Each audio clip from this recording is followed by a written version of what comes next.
could be wrapped around your arms instead of being lonely.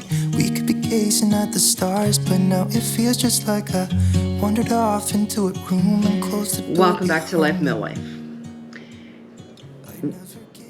We are going to be talking about something deep and serious. We've been asked to speak of this by one of our dear friends, fellow YouTubers, and Michelle, we love you.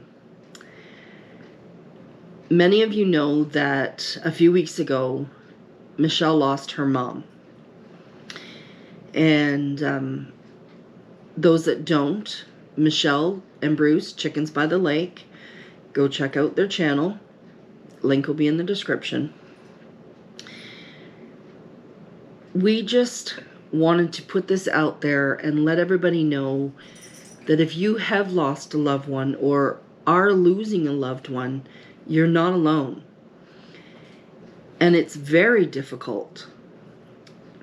Kevin and I lost all of our parents within an 18-month span. And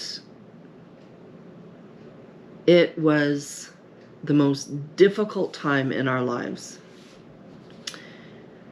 So if you are in a situation like this, please reach out to us, email us, message us in the community section, and talk this out. I'm getting emotional. Talk this out because you're not alone. It's a sad time. So we're going to tell you a little of our story of when we lost our parents. And this is putting the vulnerable side of us out there. So the first parent that we lost was Kevin's mom. And many of you know that Kevin and I have been together since we were 15 years old. So it was my mom too, you know? And we knew that she was sick. Yeah. So we knew that it was going to happen. And we honestly have to say that with all our parents. Yes. We knew that they were not going to be with us very long, and although we did talk about it, but I'm saying in our subconscious, we were somewhat prepared for it. We were. So we weren't as shocked, when I got the phone call about my mom. She had a heart attack in the morning. They took her to the hospital, and unfortunately, she never woke back up. Now, you were there. Yes. So Kelly and I got the kids in the car, the van at the time. Van, yeah. We got on the road. We did get home, and we were able to say our goodbyes before she passed. Now, we're hoping that she had felt us there. I somewhat believe, and my brothers and sisters, I think, believe that Mom was truly waiting until we were all there, and Now, the girls and I went back to my parents' house. Yeah. Yeah. So we weren't there when she actually passed. No. I was there, myself, Cheryl, my dad. Was Sandra there? I can't remember. Anyways. I thought all your sisters' brothers were, but I don't know. No, they weren't. No. Terry had gone home. Anyways, here nor there. Yeah.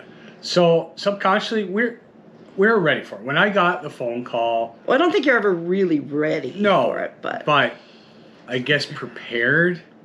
Not ready, but prepared. So was not as a big a shock. Because we knew. And my mom had been sick. She had, what do they call it? OCDP? Or CODP. COPD. Or COPD. Okay. Anyway. And she had been dealing with that for 2-3 years. So we knew. We knew her, her time was limited. Mm-hmm. Yeah. Yeah. And then, so that was in August. Yep. August of 2010. And then in May of August 2011. No. In May of August 2011? No, in May. Blooper. Okay. So in May 2011. In May 2011. Yeah. My mom passed. Now, getting to the point where my mom got to there, it had only been maybe a year and a half. I don't even think it might have been a year and a half that my mom had the diagnosis of Pick's disease, which is a rare form of dementia. And so finding out during this period that from the time of diagnosis to the time of death isn't very long. However, it was quite short. And I have tears in my eyes, so little Mr. Brody here can feel it.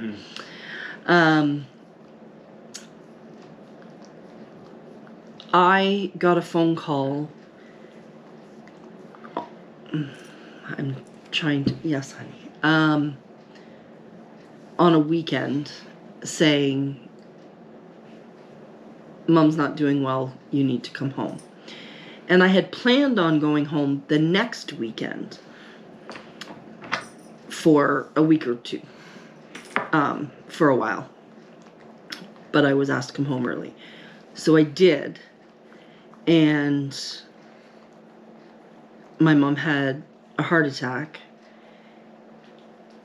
on the Monday. And by Saturday, at like, I don't know, 11 at night or whatever, she was gone. It was an hour before Mother's Day. So I guess I had stayed pretty strong during those few days, but then she passed on, I say Mother's Day, but it was about an hour before Mother's Day. From that point on, for about 2 or 3 years, I refused to celebrate Mother's Day. But the few weeks after she passed away, I had a nervous breakdown. I ended up in the hospital. I ended up on medication. I ended up disabled and not being able to work anymore. I never knew when I could get out of the house. I developed panic disorder. I developed anxiety disorder and depression. And there was days, and the reason I couldn't work is I didn't know when I could wake up and get out of the house.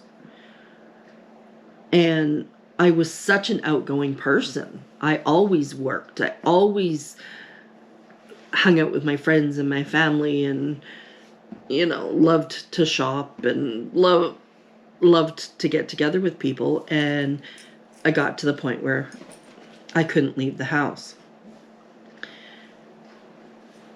So that's why I no longer work outside of the home, because I still have those days. And that was almost 10 years ago. And there's days where, like, especially right now with all the stuff going on, I get very content sitting in the house. And that's why I deliberately go out on Saturdays. Kevin has to make me go out because I get into those ruts. So that, that's where losing my mom took my path in my life. Then, the next year, April 2012. Yeah. We're back with Kevin's family. Yeah. So we were planning on already going home. I think for Easter. I think so, something like that. I don't know. I know it was right. Anyways, yeah. But I got a call from my brother, and he said, "No, you guys need to come home." It was a Friday night. Well, I can't remember. It was a Friday Anyways, night. Yeah. I can't remember if it was a Friday night or a weekday. It was almost 10 years ago.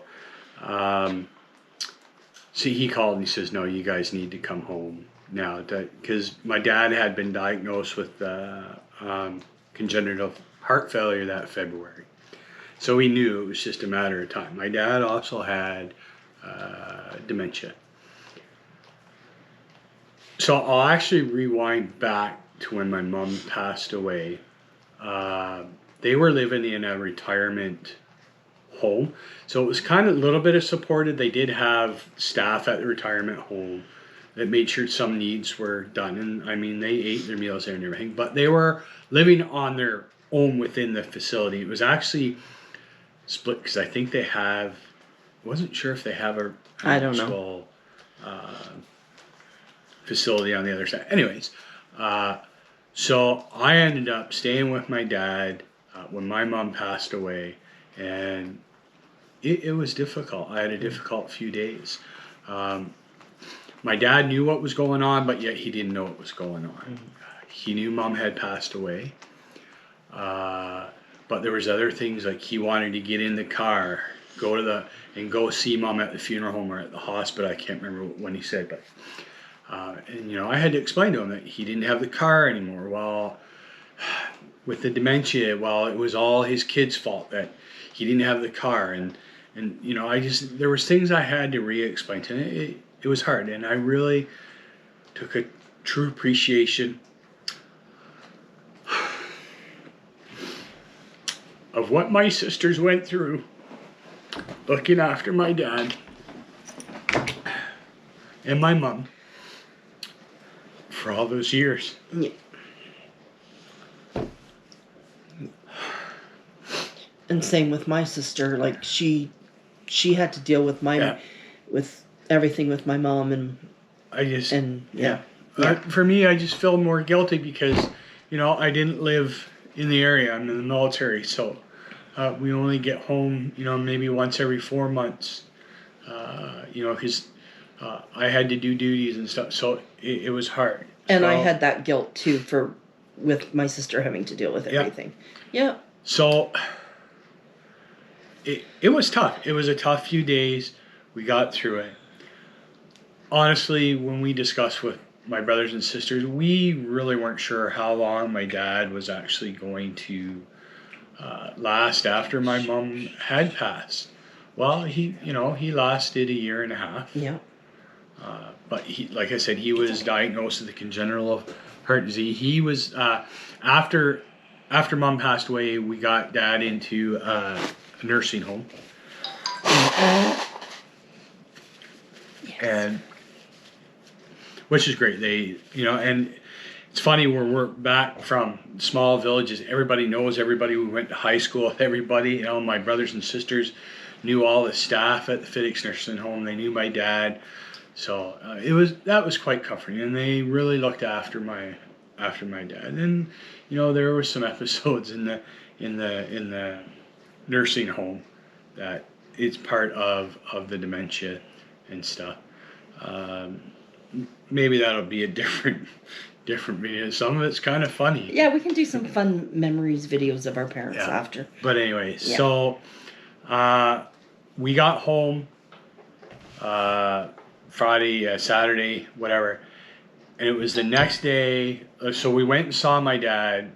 He refused to drink, refused to eat. So that was it. The doctor pretty well put him in palliative care at that time. Mm-hmm.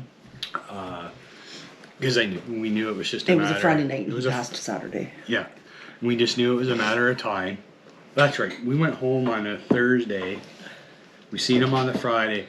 The Saturday morning, I woke up. Kelly and the kids hadn't gotten ready or nothing, and I said to Kelly, I need to go see Dad. I need to go be with him. Well, I'll come back and get you guys, but I just need to go. So I went, spent time with him, not really awake, not alert and stuff. and my nephew, one of my nephews, showed up with me. He was there with me, and my dad passed away. So I was both with mom and dad when they passed. I wasn't with my mom. Back when I was 19, my grandma passed away, and I was hugging her at the time. Yeah. And so when my mom passed away, my sister was with her. So, Yeah. yeah. So so I was with dad when he passed away. So I do have some comfort that I was with both mom and dad when they did pass. A lot of people do not get that. They all they do is they get the phone call in the middle of the night or the day. You know, we're sorry to inform you that you know your mom or dad has passed away. Now, mind Our you, heart goes out to you for that. yeah, mind you, my brothers and sisters were not there with my dad. The nurse had come when I called her and said, you know, I think he's passed, and sure enough, of course, they got a call, you know, their doctors and stuff like that, and then she says, you know, do you want to call your brothers and sisters or do you want me? I said, I don't think I can do that right now, and I let her call. She called, so. Now, things are different right now because a lot of you can't be with your loved ones. Yeah. Because of what's going on in the world. And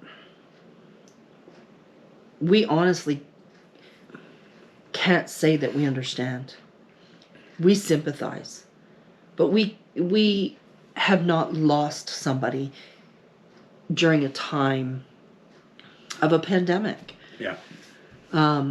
So we can't say we understand, but we can say that we sympathize. We can say that our heart goes out to you.